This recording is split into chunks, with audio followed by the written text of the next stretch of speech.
This might be the most slept-on lot in all of Paralives. It is right next to the train station. The triangular shape leaves that sharp corner almost unusable, and the slope is just weird.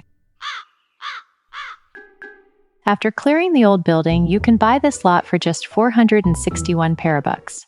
I've never seen anything cheaper. And honestly, that is exactly why I wanted to take on the challenge. To see if I could take this seemingly hopeless little wedge and turn it into a place where people might actually want to stop and sit for a while. So I turned it into this, a cozy little street corner nook.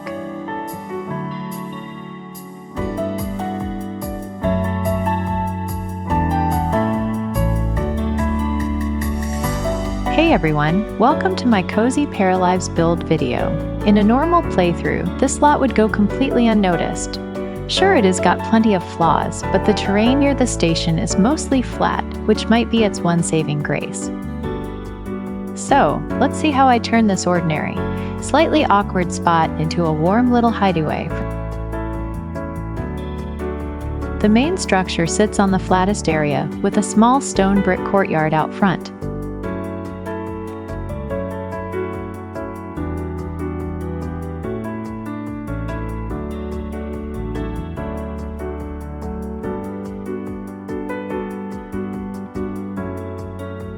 Since it is right by the station, I went with a slightly edgier exterior vibe, the wall facing the tracks. That is becoming a graffiti wall. And of course I had to add some greenery. I put together a couple of rockery planter features in both corners.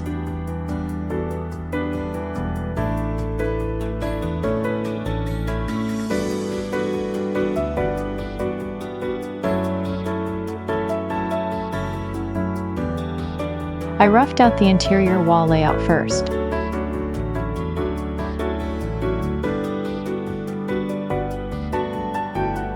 The house isn't big, so I kept asking myself, how do I make it feel more spacious than it actually is? Eventually I realized it is rarely about the furniture layout. The real culprit is the walls. Those partitions that chop space into little boxes are the sneakiest space hogs in a small home. Every extra wall blocks your sightline, tearing apart what could be a continuous flow between the living room, kitchen, and window side corner. So I decided to open up as many of those dividers as possible, letting your eyes travel freely from one end all the way to the other. Basically, I wanted a home that can breathe, where the living area, kitchen, and chill zone don't have harsh boundaries but feel like old friends leaning on each other, each doing its own thing while keeping an eye out for the rest.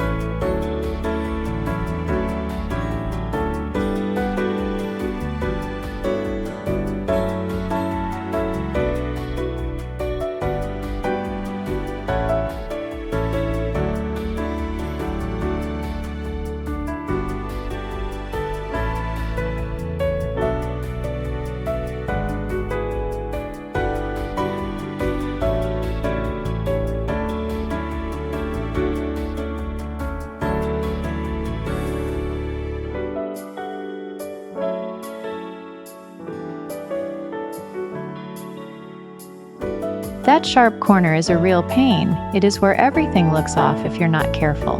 The second you make it too symmetrical, it screams. I just stuck this here to fill space. So instead I went for a more relaxed, natural layout with the rocks and plants.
With the layout down, it was time to figure out the color palette and atmosphere.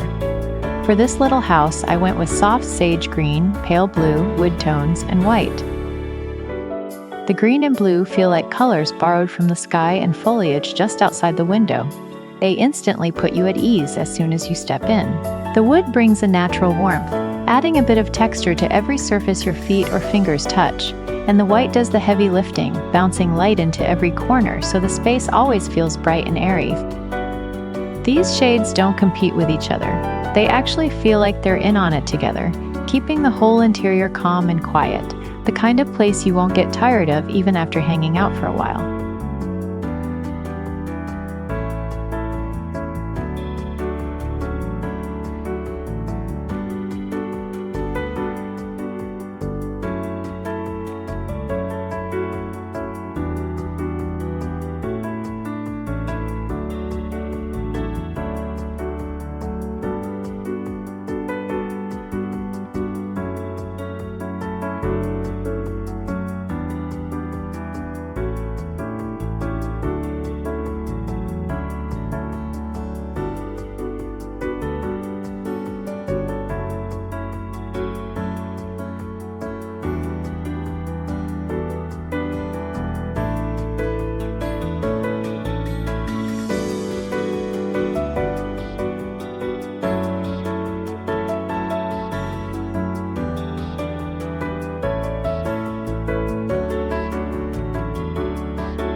Now for the outdoors. This cabin doesn't take up much space, but I still squeezed in a tiny courtyard right next to the entrance. It is only a few square feet, but I wrapped it with low fencing, enough to define the boundary without blocking views. In the center sits a black round table with 4 chairs, just big enough for a teapot and a few cups. Whether it is early morning or dusk, you can sit there with your coffee, watch the passers-by, and feel like a quiet spectator enjoying the town's daily rhythm.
Around the back, that is the perfect spot for the graffiti wall.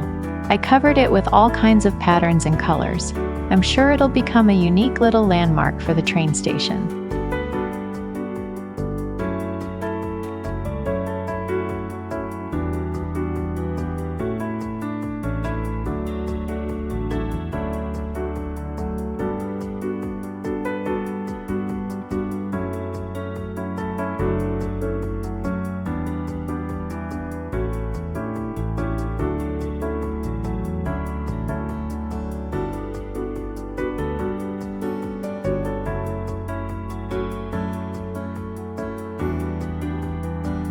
Alright, it is time to see it in its full form.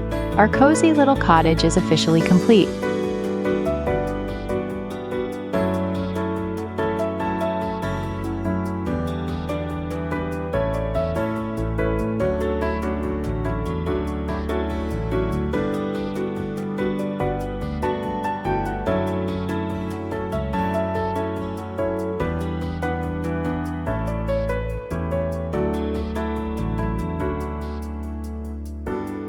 So there it is, from a lot nobody wanted to even look at, to a corner that has got both street energy and a touch of homey warmth. Sometimes the most overlooked spots hide the best renovation fun. If you'd like your own parafolk to enjoy some tea and flowers in this little station side yard, you can find this build on my Steam workshop. I'll drop the link in the comments. And if you're into this kind of underdog makeover, or have other styles you'd like to see, let me know. Catch you next time. Hope you all find your own little corner to call home.